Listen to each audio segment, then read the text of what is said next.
Hello, welcome back to our learning class. With us, still stay healthy with great spirit. In this session, we will learn about simple past tense. Pada video kali ini, kita akan belajar tentang simple past tense. Namun, sebelum kita mulai pembelajaran kita, mari kita lihat lebih dahulu yang menjadi tujuan pembelajaran. Yang pertama, memahami bentuk kalimat yang menyatakan tindakan atau kejadian yang dilakukan atau terjadi di waktu lampau. Yang kedua, melengkapi kalimat yang menyatakan tindakan atau kejadian yang dilakukan atau terjadi di waktu lampau.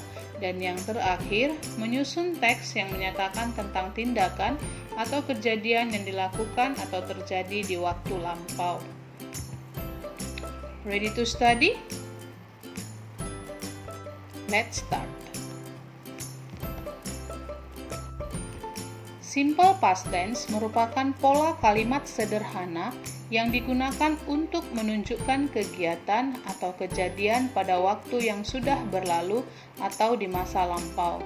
Kegiatan atau kejadian tersebut dapat terjadi belum lama atau sudah lama di masa lalu.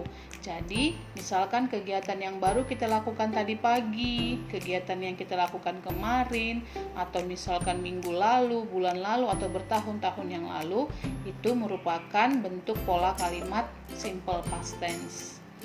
Okay, now let's see adverb of time of simple past. Jadi kita lihat sekarang keterangan waktu yang dapat kita gunakan untuk tense simple past.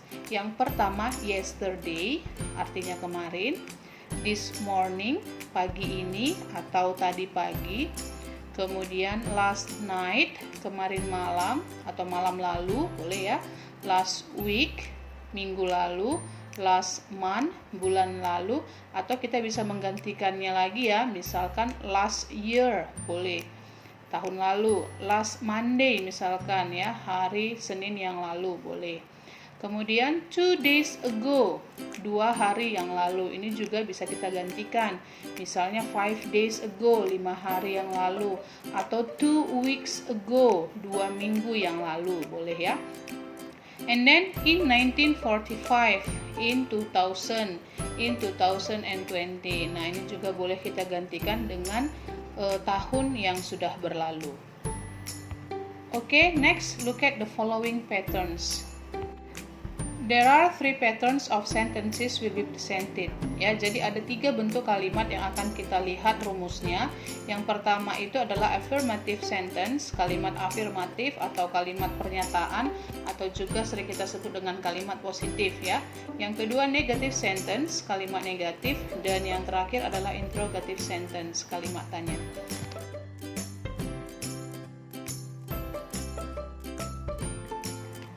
Okay, these are the forms ya, the patterns. Ini dia rumusnya. Namun sebelum kita ke poin 1, 2, dan 3, kita melihat dulu catatan penting. Kita harus mengingat bahwa predikat dalam kalimat tidak selamanya menggunakan kata kerja. Jadi ada yang namanya predikat nominal ya, nominal predicate. Biasanya untuk predikat nominal kita menggunakan auxiliary to be ya. Untuk simple past, to be yang kita pakai adalah was atau were. Kemudian untuk predikat verb, untuk simple past kita pakai past verb atau kita kenal juga dengan istilah kata kerja bentuk kedua atau verb to. Nah, perhatikan tabel berikut ya. Ini adalah untuk penggunaan auxiliary to be atau verb dalam simple past. Untuk subjek I, to be yang kita pakai adalah was. Sementara untuk you, they, dan we kita menggunakan auxiliary to be were. Dan untuk subjek she, he, dan it kita menggunakan auxiliary to be was. Nah, untuk auxiliary verb, baik untuk I, you, they, we, she, he, it, kita memakai did. Jadi did ini dipakai untuk semua subjek. Nah, sekarang mari kita lihat poin yang pertama ya. This is for affirmative sentence. Kita lihat untuk kalimat afirmatif. Ya, rumusnya yang pertama itu adalah subject followed by was or were followed by complement. Ya, subjek diikuti penggunaan to be, was atau were dan diikuti pelengkap. and then subject followed by verb to followed by object and then followed by complement. Ya, yang kedua itu yang menggunakan predikat kata kerja setelah subjek, diikuti kata kerja bentuk kedua, diikuti objek atau complement pelengkap ya. Nah, kemudian yang kedua for negative sentence untuk kalimat negatif, rumus yang pertama subject followed by was, were, followed by not, followed by complement ya. Jadi setelah penggunaan to be, was ataupun were, langsung saja kita tambahkan kata not. Nah, the second yang kedua, subject followed by did not, followed by verb 1, followed by object or complement. Sementara yang menggunakan kata kerja, kita perhatikan setelah subject, dia diikuti penggunaan auxiliary kata bantu did, kemudian ditambahkan kata not. Nah, perhatikan untuk kata kerjanya. Yang semula itu menggunakan kata kerja bentuk kedua, untuk bentuk negatifnya kata kerjanya kembali ke bentuk dasar atau kita kenal dengan istilah kata kerja bentuk pertama ya, verb 1. Oke, the last for interrogative sentence. Yang terakhir untuk kalimat interrogatif ya, kalimat tanya. Nah, was or were followed by subject followed by complement.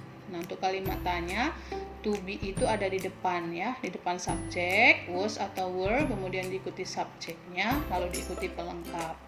Dan untuk yang bentuk yang kedua, did followed by subject, followed by verb 1, followed by object, followed or complement ya. Jadi setelah did diikuti subjek, kata kerjanya juga kembali ke bentuk pertama. Itu ya, diikuti objek atau pelengkap. Is it clear? Cukup jelas? Now let's try to comprehend the examples of verb forms on the table below. Perhatikan tabel berikut ini ya. Kita melihat di sini ada present, ada past participle. Nah, present ini biasa kita kenal dengan istilah verb 1 ya. Atau boleh juga kita kenal dengan istilah infinitif, kata kerja bentuk pertama. Kemudian past ini untuk kata kerja bentuk kedua, verb 2, dan past participle untuk kata kerja bentuk ketiga, verb 3. Ya, sama di sini juga. Nah, untuk perubahan kata kerja itu ada dua. Yang pertama, regular verbs dengan irregular verbs. Apa itu? Untuk regular verbs maksudnya di sini adalah perubahan kata kerja dari bentuk pertama, kedua, dan ketiga itu beraturan ya, perubahannya itu beraturan. Kita bisa lihat misalnya accept menjadi accepted, accepted. Learn menjadi learned, menjadi learns. And then believe, believed, believed. Begitu seterusnya kita boleh perhatikan misalnya ini finish menjadi finished, finished. Jadi perubahannya sama. Perubahannya dari bentuk pertama, kedua, sampai ketiga itu sama polanya ya.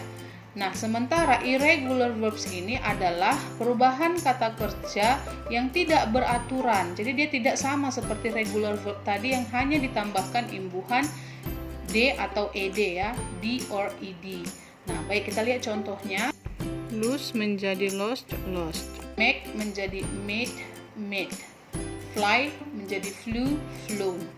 Ya, begitu seterusnya ya. Misalnya ini grow, grew, grown. Stand, stood, stood. Ya, sampai yang terakhir misalnya ini ya tell, told, told. Nah, itu ya. Baik. Next kita lanjut. Look at the following examples. Kita lihat contohnya. Yang pertama, my mother cooked for breakfast this morning. Ibuku memasak untuk sarapan pagi ini. Perhatikan ya, cook, cook. Kata kerja bentuk kedua ya. Ibuku memasak untuk sarapan pagi ini. My mother did not cook for breakfast yesterday. Ibuku tidak memasak sarapan kemarin ya. Perhatikan nih, did not cook. Ya, kata kerjanya tidak lagi sama, tidak lagi bentuk kedua, melainkan kembali ke bentuk awal, ke bentuk dasar atau kata kerja bentuk pertama.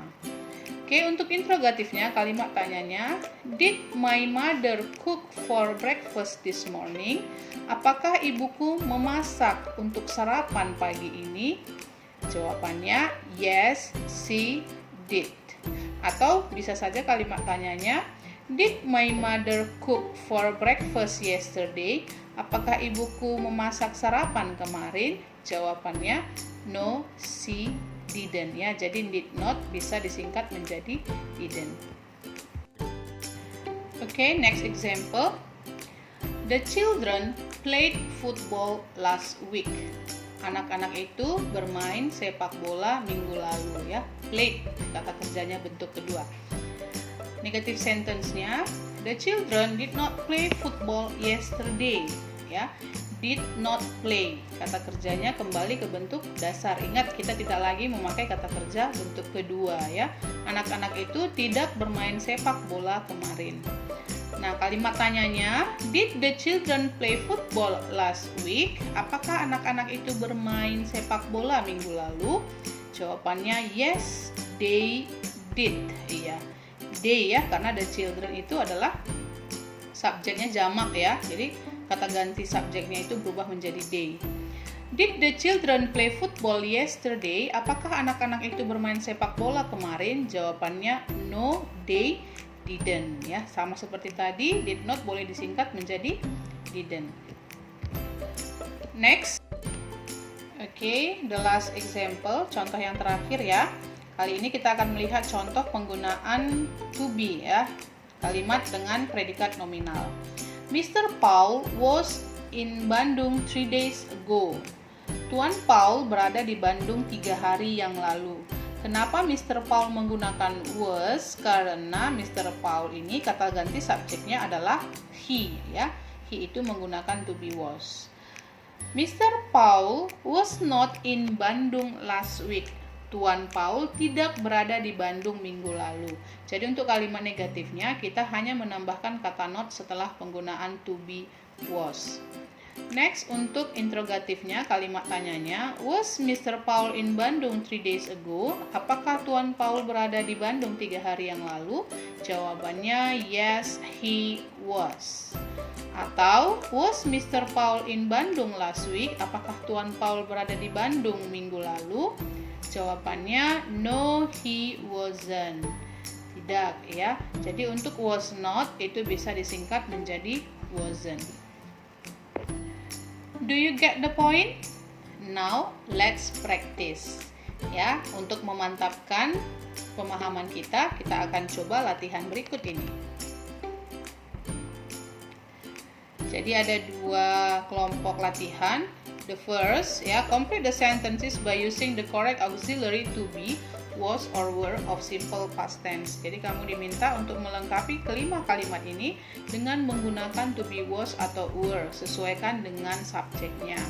And then the second, yang kedua, complete the sentences by using the correct form of simple past tense with the verb in the bracket. Jadi, untuk kalimat berikutnya, ada kata kerja masih dalam bentuk dasar dalam kurung. Nah, kamu diminta untuk melengkapi kalimat ini dengan mengubah kata kerja dalam kurung ke dalam bentuk simple past. Tadi kata kerjanya menggunakan bentuk kedua ya, past verb. Okay, you can practice yourself. Finished? Let's check your work. Ya, kita coba cek pekerjaan kamu ya. Semoga semuanya sudah tepat ya.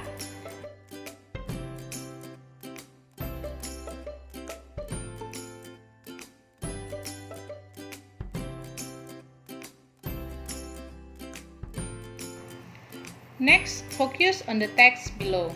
Mari perhatikan teks berikut ini. Kita akan melihat beberapa kalimat dalam bentuk simple past tense. You can open your textbook when English rings a bell, grade 8, page 158. Silahkan buka bukumu halaman 158. I will read the text for you. Now, here I am in this SMP. Sekarang, inilah aku di SMP ini. Last year, I was in grade 7 and now I am in grade 8. Tahun lalu, aku berada di kelas 7 dan sekarang aku berada di kelas 8. This school is 2 kilometers from my home. Sekolah ini berada 2 km dari rumahku. I learned many new things in grade 7. Aku belajar banyak hal di kelas 7.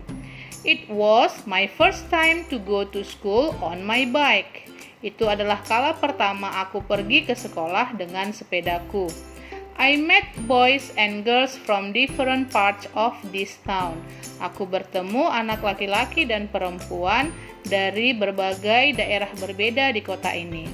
I was very happy when I first wore my blue and white uniform.